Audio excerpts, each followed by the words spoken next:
इस वीडियो में हम बात करने वाले हैं इंडियन आर्मी मेडिकल टेस्ट के बारे में। जी हाँ दोस्तों, इस वीडियो में हम जानेंगे कि आपकी बॉडी के वो कौन कौन से पार्ट्स हैं जिनका इंडियन आर्मी के मेडिकल टेस्ट में टेस्ट होगा या होता है। ओके, तो चलिए शुरू करते हैं और बात करते हैं सबसे पहले पार्ट के बारे में। सबसे पहला पार्ट है चेस्ट यानी कि सीना। यहाँ पे बेसिकली क्या होता है कि इंडियन आर्मी का जो क्राइटेरिया होता है यानी कि कम से कम आपको अपना चेस्ट जो है 5 सेंटीमीटर फुलाना होता है। आपको अपनी सांस अंदर खींचनी होती है और आपको कम से कम 5 सेंटीमीटर का फुलाव करना होता है आपके चेस्ट में। तो ये हो गया आपका चेस्ट यानी कि सीने का जो मेडिकल होता है वो। अब हम बात करते हैं वेट यानी कि वजन। यहाँ पे आपका मिनिमम वेट, कम से कम आपका वेट जो है वो 50 किलो होना ज़रूरी होता है। अब हम बात करेंगे बॉडी मार्क्स के बारे में, यानी कि अगर आपकी बॉडी पे किसी भी तरह का कोई मार्क्स है, लाइक कोई कट लगा हुआ है या फिर कोई धब्बा है या फिर कोई टैटू बना हुआ है, तो उस सिचुएशन में क्या होगा कि आपके उस मार्क को मार्क कर लिया जाता है और फिर उसकी जांच होती है। और उस सिचुएशन में अगर आप जो भी क्राइटेरिया होता है उनका उसको फुलफिल करते हैं तो आप वो टेस्ट पास कर जाएंगे, अदरवाइज आपको बाहर कर दिया जाता है। ओके, अब हम बात करेंगे नॉकनी टेस्ट के बारे में। नॉकनी टेस्ट में क्या होता है कि आपको बिल्कुल अलर्ट पोजीशन यानी कि जो सावधान की पोजीशन होती है उसमें खड़ा किया जाता है। और फिर क्या होता है कि आपके घुटने से लेकर आपके जो नीचे के जो पाँव होते हैं उनके बीच का जो गैप होता है ना उसको देखा जाता है। और जैसा कि आप यहाँ इमेज में देख पा रहे हैं, यहाँ पे 3 पोजीशन है अलग अलग। जो फर्स्ट है, बाएं से जो फर्स्ट है वो बिल्कुल गलत है, बिकॉज उसमें क्या है कि जो घुटने हैं वो बिल्कुल टच में है, तो वहाँ पे बिल्कुल भी गैप नहीं है, तो वो गलत है। सेकंड, जो बीच वाला जो पार्ट है वहाँ पे घुटनों से लेके पाँव तक जो एक नॉर्मल गैप है, ये नॉर्मल गैप होना चाहिए, तो वो बिल्कुल सही है। और जो थर्ड वाला है उसमें बहुत ही ज़्यादा गैप है, तो वो भी गलत है। तो जो बीच वाले जो इमेज है, अगर आपके पाँव इस तरीके से है, अगर आप सावधानी की पोजीशन में खड़े होते हैं और आपके पाँव इस तरीके से रहते हैं तो कोई प्रॉब्लम नहीं है, अदरवाइज आपको प्रॉब्लम हो सकती है। हाँ, अगर 19-20 का फ़र्क रहता है तो हो सकता है कि आपको कोई प्रॉब्लम ना हो या आपको वो थोड़ा वक्त दे दें कि आप इसको इम्प्रूव कर सकते हैं। और ऐसी बहुत सी एक्सरसाइजेज होती हैं जिनके थ्रू आप इस प्रॉब्लम को सॉल्व कर सकते हैं। सो ये हो गया आपका नॉकनी टेस्ट। अब हम बात करेंगे आपके पाँव की उन नसों के बारे में जिनका टेस्ट होता है। एक्चुअली आपके जो पाँव के एक तो बैक साइड में होती है और एक जो है आपका जो लेफ्ट लेग होता है उसके लेफ्ट साइड में एक नस होती है। उन नसों का चेकअप किया जाता है और ये देखा जाता है कि उन नसों में कोई प्रॉब्लम तो नहीं है, वो नसें फूलती तो नहीं है, जैसा कि आप इमेज में यहाँ देख पा रहे हैं। तो एक तो आपके बैक साइड में, पाँव के बैक साइड में जहाँ आपकी काफ होती है, और सेकंड जो है आपके लेफ्ट साइड में, उन 2 नसों को चेक किया जाता है और उनमें कोई फुलाव वगैरह तो नहीं है। अगर ऐसा कुछ प्रॉब्लम होती है तो आपको डेफिनेटली प्रॉब्लम होगी। अब हम बात करते हैं फ्लैट फुट के बारे में। फ्लैट फुट में जैसा कि आप यहाँ इमेज देख पा रहे हैं, 2 अलग अलग जो आपके फुट है। एक तो बिल्कुल फ्लैट है, लेफ्ट से जो फर्स्ट इमेज है उसमें उसको देखिए, बिल्कुल पाँव एकदम चपटा है। तो अगर आपका पाँव ऐसा है तो डेफिनेटली आपको प्रॉब्लम होगी। सेकंड इमेज जैसा अगर आपका पाँव है तो आपको कोई दिक्कत नहीं होने वाली, यानी कि जो बीच में जो थोड़ा बहुत नीचे जो स्पेस रहना चाहिए, अगर बिल्कुल जो सपाट है, चपटा है, तो डेफिनेटली आपको यहाँ पे प्रॉब्लम होगी। तो ये हो गया फ्लैट फुट। अब हम बात करेंगे आपकी जो पाँव की उंगलियां हैं उनके बारे में। अगर आपके पाँव की उंगलियों का साइज़ बहुत ज़्यादा डिफरेंस है, बहुत ज़्यादा गैप है, उनमें बहुत ज़्यादा गैप है या फिर बहुत ज़्यादा बड़ी छोटी है या कटी फटी है, तो भी आपको डेफिनेटली प्रॉब्लम हो सकती है। तो आपके पाँव की जो उंगलियां, उनका शेप और जो गैप वगैरह है वो एकदम नॉर्मल होना चाहिए। अब हम बात करते हैं आपकी आई साइट के बारे में, आपके आइज़ के बारे में। तो यहाँ पे आपके 3 स्टेजेस होंगी।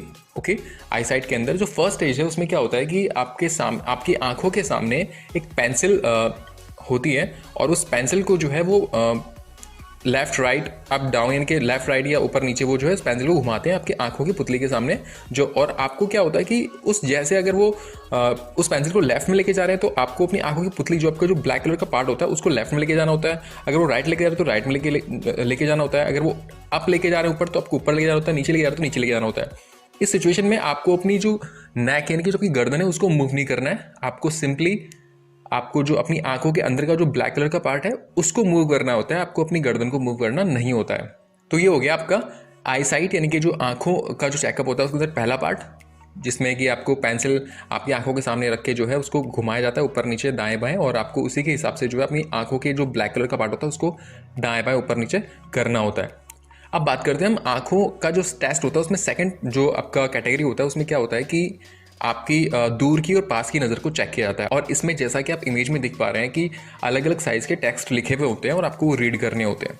ओके, अगर आप वो सक्सेसफुली रीड कर पाते हैं तो डेफिनेटली आपको कोई प्रॉब्लम नहीं होगी। अगर आपको वो छोटे जो टेक्स्ट लिखे हुए उनको पढ़ने में दिक्कत हो रही है तो आपको डेफिनेटली प्रॉब्लम होगी। और अब हम बात करते हैं थर्ड कैटेगरी के बारे में। थर्ड कैटेगरी के अंदर क्या होता है कि ब्लाइंड टेस्ट यानी कि कलर विजन टेस्ट, यानी कि यहाँ पे आपका कलर को पहचानने की क्षमता कितनी है वो यहाँ पे परखी जाती है, वो यहाँ पे टेस्ट की जाती है।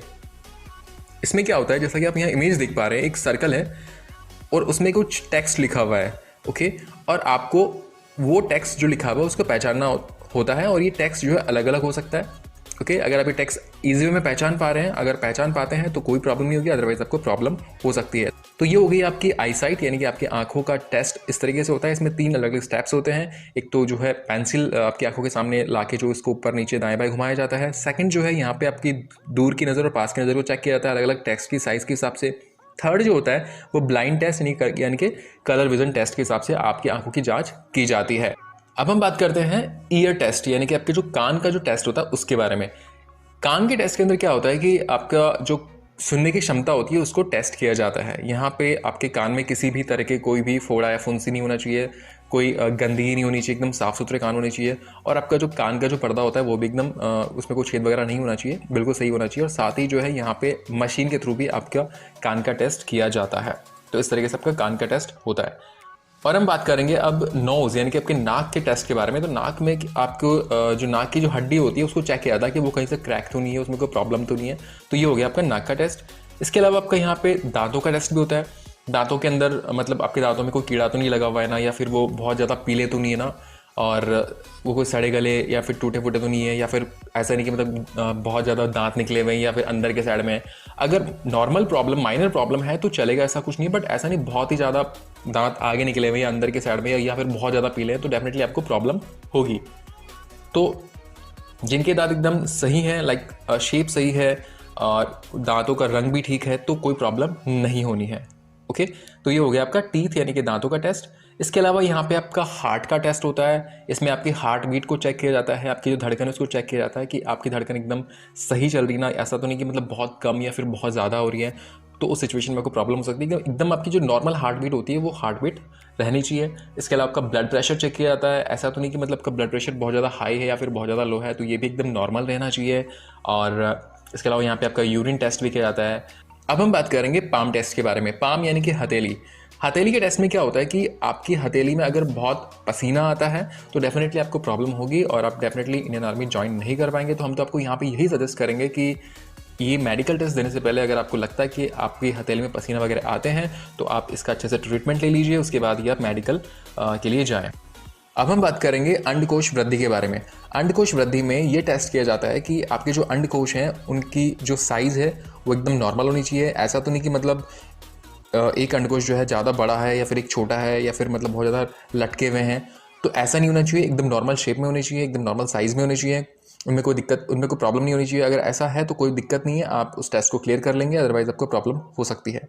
इसके अलावा यहाँ पे ये भी चेक किया जाता है कि आपको कोई बवासीर वगैरह की बीमारी तो नहीं है। अगर आपको बवासीर वगैरह की बीमारी है तो डेफिनेटली आपको प्रॉब्लम होगी। तो ये भी अगर है तो आप डॉक्टर से अच्छे से चेकअप करवा लीजिए, ट्रीटमेंट ले लीजिए, ओके।